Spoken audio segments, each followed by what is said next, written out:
Ssibimativu Minisita ow'ebyensimbi Nteekateka yavaayo n'alambika enteekateeka empya gye batunuuliddemu okukulaakulanya abantu okusinza ku nteekateeka eno egenda otambuzibwa ku miruka eya Parish Model Development. Minisita agamba nti enteekateeka ez'enjawulo gavumenti z'ebadde nazo ez'okuyisaamu ensimbi zaakubeera nga ziggyibwawo.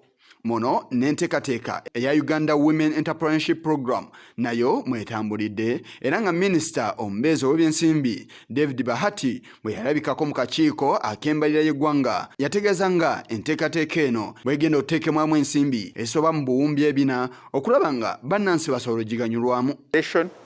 Fighting the effects of COVID and supporting the last mile service delivery of the parish model. And also in this one, we have added 453 billion for the parish model.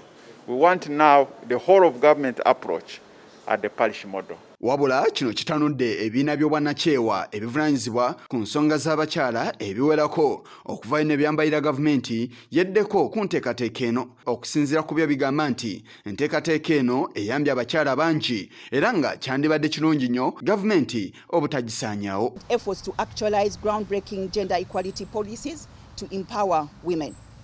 The Uganda Women Entrepreneurship Program, launched by the government of Uganda through the Ministry of Gender, Labour and Social Development in 2015, is one of the most notable initiatives to this process.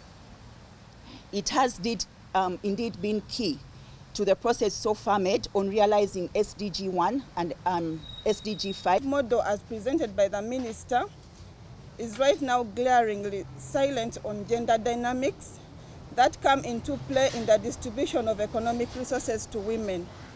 Women's ability to obtain economic resources is characterized by challenges such as limited access to affordable credit, limited technical knowledge and skills for business development, limited access to markets as well as information regarding business opportunities.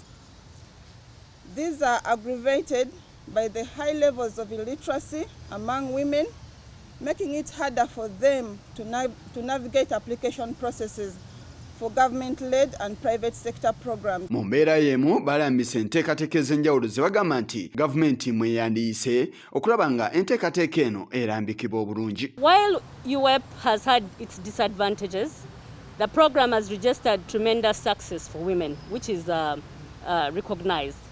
UWEP acknowledges that women are not homogeneous as a group and that some categories face multiple vulnerabilities with regards to entrepreneurship development.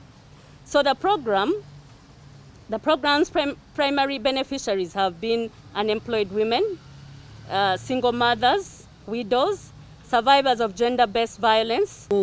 Erambike awatambudde obulungi eyongezeemu amaanyi era ffe nga omugendo gw'abakyala ogwegattidde awamu tukubira omulanga abakulembeze baffe awamu n'abo abatukiikirira mu palamenti n'abo bonna abawulira nti ensonga eno ebakwatako tugattire wamu eddoboozi tulabike nti okusinga okuggyawo puroguramu eno esigalewo naye ng'ebyo ebisobola ogitwala mu maaso n'okulabika nti abakyala ab'enjawulo ate abeeyongeddeko baganyulwamu mu puroguramu eno bikolebwa. Joan Tanasuna okuva mu Seyatin Uganda naye ayogedde ku nteekateeka y'emu eno. Emyoga fund, yes, they will say it is at 1%, but that is per month. So it means per annum, the Emyoga fund will be at 12%. Unlike UWEP, that will be at 4% per annum. So UWEP being designed for the women's program, it helps even startup businesses. They train them, they follow them up to monitor the progress to ensure that this business actually performs at the end of the day. But also again, the beauty of UWEP is that it just doesn't stop there. They also give a grace period in case the business has not performed well. For this woman to return the installments, they'll give them some time. Yes, Chigongo, Kura Channel 44 Oleguro.